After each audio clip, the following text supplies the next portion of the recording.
For this deep dive, we're zeroing in on the preface in part 4. And it's all about, like, how to feel comfortable in a conversation, even if it's about something you know nothing about. You know that feeling when you're kind of on the outside looking in? Oh, yeah, totally.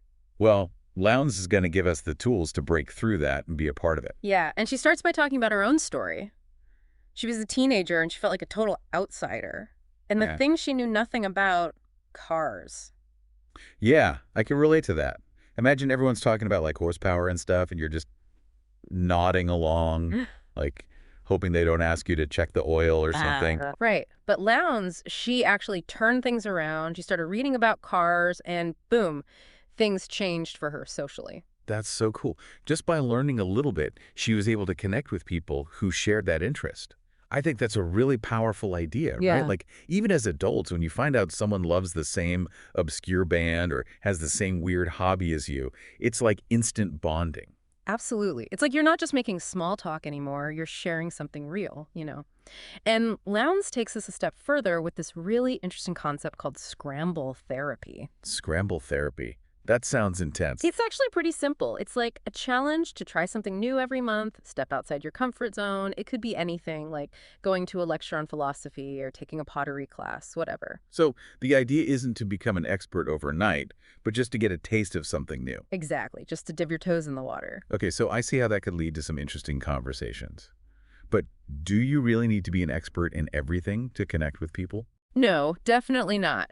You just need enough to be curious and ask good questions.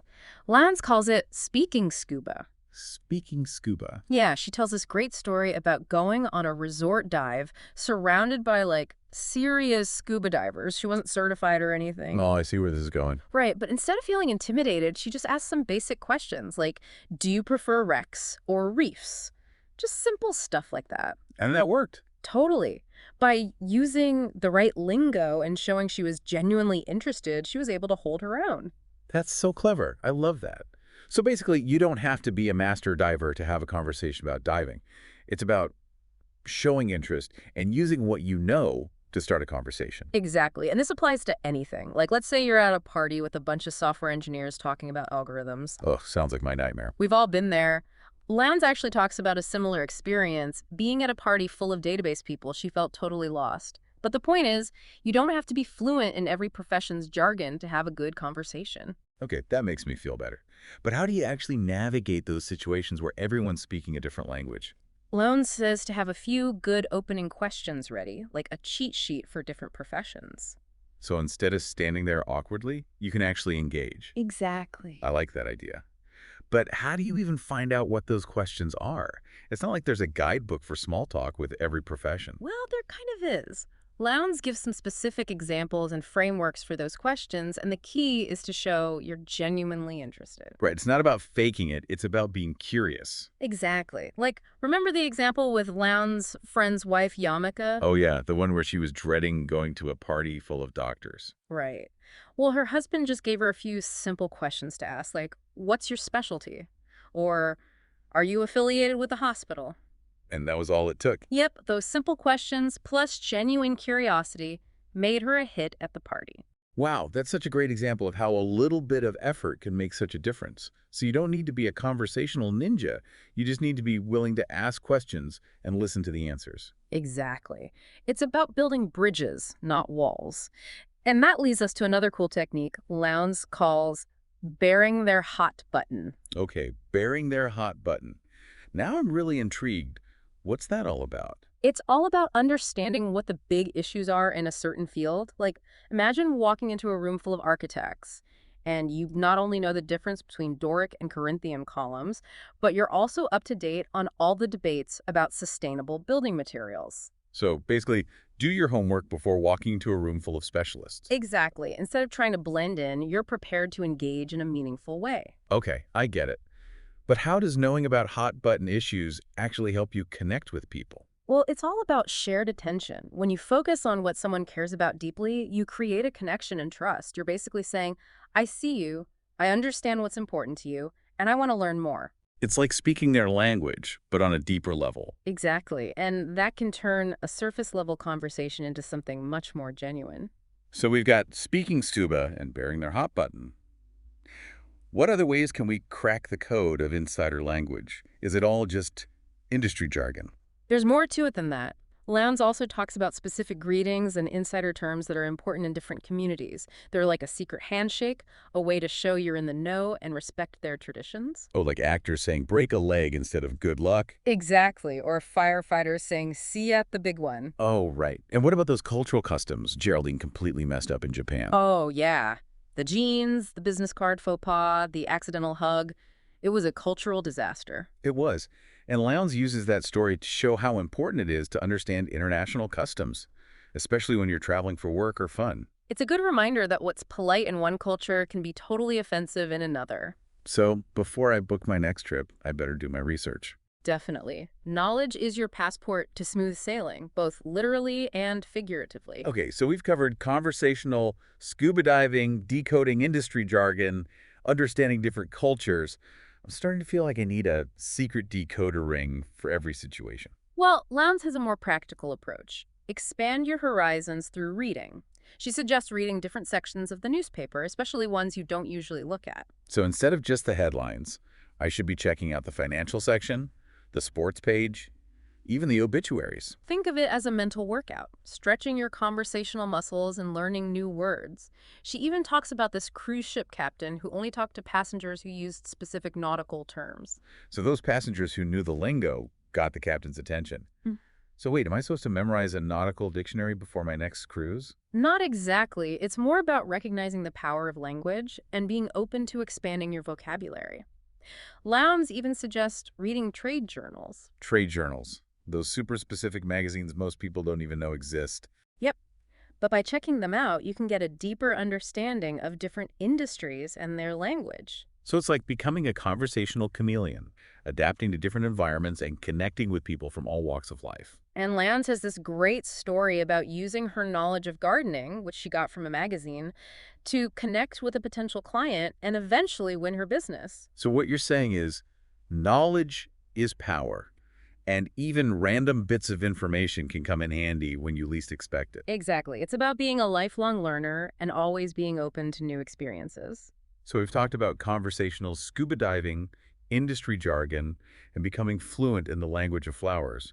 What's next? Well, Lowndes takes this whole idea of using what you know even further. She has this technique called bluffing for bargains. It's about using a little industry jargon to your advantage, like when you're making a big purchase. So like before I walk into a car dealership feeling totally lost, I should do some research and learn some car lingo. Like, should I know what a torque converter is? You don't have to be a mechanic or anything, but if you sound like you know what you're talking about, you're more likely to get a better price. You're speaking their language, showing you understand the value of what you're buying. So it's like saying, hey, I'm not just some random shopper. I know what I'm looking for, so don't try to trick me. Exactly. Lowndes tells this funny story about her house painter, Iggy, who gave her tips on getting good deals from other painters. Oh, I love Iggy. What did he say? He told her to throw around words like enamel and polyurethane, just to make you sound like you know your stuff. So it's all about using the right words to get a better price, like a secret code for discounts. It's more about understanding the psychology of it. When you sound informed, people are less likely to try to take advantage of you. And what about that diamond buying strategy? That one was really interesting. Oh yeah, instead of going straight to the jeweler you like, Lowndes suggests going to a few different stores first. To comparison shop. Not exactly. You're not there to buy yet. You're there to learn. Listen to the salespeople. Pay attention to the words they use. Table, girdle, inclusions. All those words about a diamond's cut, clarity, and quality. So I'm basically going undercover, like a diamond detective. Exactly. Then you go to the store you actually want to buy from, armed with all this new knowledge, and you can negotiate like a pro. I love it. So I can confidently ask about the clarity scale or the cut grade, and they'll know I'm not messing around. Yeah, that's the idea. So we've talked about everything from scuba diving to diamond dealing, and it all comes back to becoming a better conversationalist. It's amazing how Lowndes connects these different worlds through language. It's all about recognizing that conversations are more than just words. They're opportunities to connect, to learn, to bridge different worlds. And Lowndes gives you the tools to do that. It's like she's giving us a decoder ring for social situations, helping us become more confident communicators. But are these techniques just tricks, or is there something more to it? I think the specific techniques are helpful, but what's really important is the underlying principle: empathy. It's about stepping outside yourself, showing genuine curiosity, making an effort to see things from other people's perspectives. Because when you do that, when you approach conversations with openness and a willingness to learn, so many possibilities open up. You're not just stuck in your routine anymore. You're exploring. You're connecting with the world around you. That's a great way to put it. It's not about pretending to be someone you're not. It's about broadening your horizons and embracing those connections. So if you're ready to transform how you communicate and connect with anyone, anywhere, I highly recommend checking out How to Talk to Anyone. We've only just scratched the surface of all the great advice and stories she has in the book. It's definitely a book you can keep coming back to, and you'll find something new each time. And remember, the most important thing is this: connection is possible, and it all starts with stepping outside your comfort zone and engaging with the world. So go out there and start those conversations. You never know what amazing connections you might make. Until next time, keep those conversations flowing, and remember, everyone has a story to tell. So we've come a long way, from feeling like an outsider to bluffing our way to better deals. All thanks to Leo Lowndes. It's really about understanding that you can change any conversation. You Yeah. don't have to be like super smooth or anything, you just need the right tools and a willingness to give it a shot. It's like she's giving us this toolkit for connecting with people. Yeah, exactly. And anyone can use these tools. Yeah. It's not about having special skills. It's just about trying and wanting to connect with people. And think about what you could do. Imagine walking into like a networking event and you're not nervous at all. You're ready to talk to anyone. Or like any social situation, really. A work thing, a party, even just chatting with your neighbor. It wouldn't be a big deal. Exactly. It's about realizing we can have great conversations. We don't have to hold ourselves back. Yeah. And it's not just about feeling good. These skills can really help you in life. Oh, for sure. Being a good communicator is so important, no matter what you do. If you want to get a new job, connect with clients, or just get closer to people, knowing how to talk to them well, it makes a huge difference. No doubt about it. So if you're ready to level up your communication skills, I can't recommend How to Talk to Anyone enough. We've just scratched the surface of what's in this book. Yeah, there's so much good stuff in there, and you can keep going back to it and find new things each time. But the biggest takeaway, I think, is connecting with people is totally possible, and you just have to be willing to step out of your comfort zone. So go out there and start talking to people. You never know who you might meet. Until next time, keep those conversations going. And remember, everyone has a story.